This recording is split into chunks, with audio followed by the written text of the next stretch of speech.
After nga natin mag-lunch guys, dali-dali na tayong nag-ready dahil meron tayong home service massage. Bali, dalawa po yung ating i-massage guys doon sa Awaan. Maraming salamat pala kay Day Fema sa pagrekomenda. Biyahin na muna tayo guys. Hindi na pala natin sinama si Mateo guys kasi sobrang init ng panahon. Tapos may sipon pa rin siya, tsaka yung konting ubo niya meron pa rin.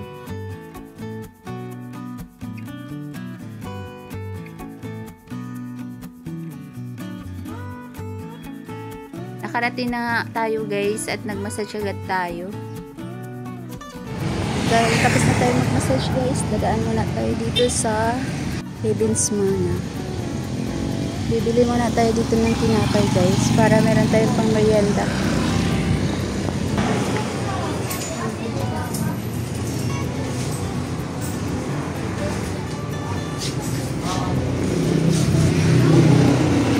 Pareho ka na ng presyo aning chipon.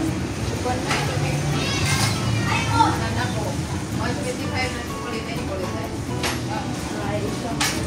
125 ang chocolate. Sila di ay? 175? Kaning gamay siya, tagpila. 125. Kana na lang gamay.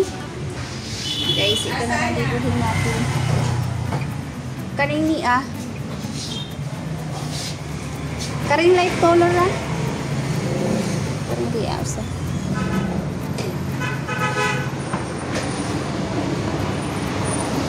Gaganda ng kanilang mga chocolate.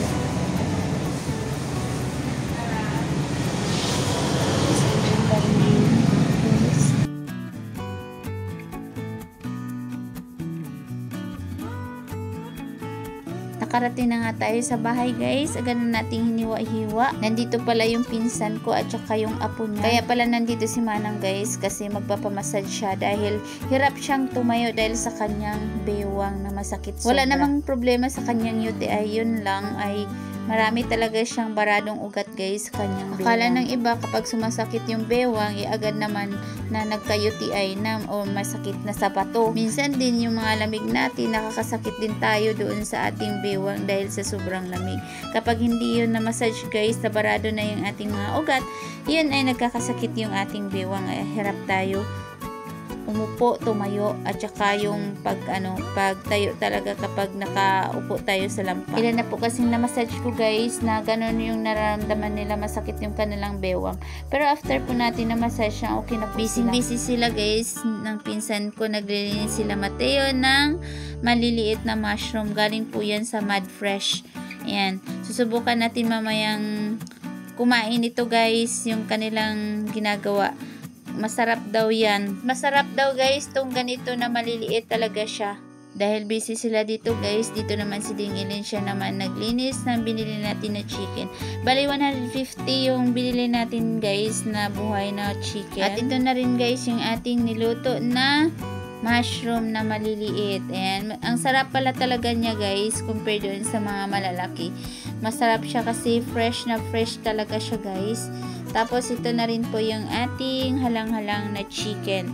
Mahilig po kami sa halang-halang guys, lalo na po sa ganun na chicken. Kasi kapag i-ano natin yun, medyo madulas ito. Masarap kasi kapag halang-halang, masarap talaga siya guys. At syempre, kainan na kami dito guys. Apo ng pinsan ko yan, tsaka si Mateo. Bihira lang sila pumupunta dito guys kapag meron lang nararamdaman. Kung sa bagay, tayong lahat naman guys, meron sariling mga trabaho. Kaya naman, hindi rin tayo lagi nakakapunta sa ating mga Bali natapos pala kaming mag-massage nyo Manang guys. Inabot na po kami ng 12 AM. Kaya naman kinabukasan tayo ay anto. Paano ba naman guys? Ang taon na yata mahigit bago bumalik si Manang. Kaya hindi agad natin na massage.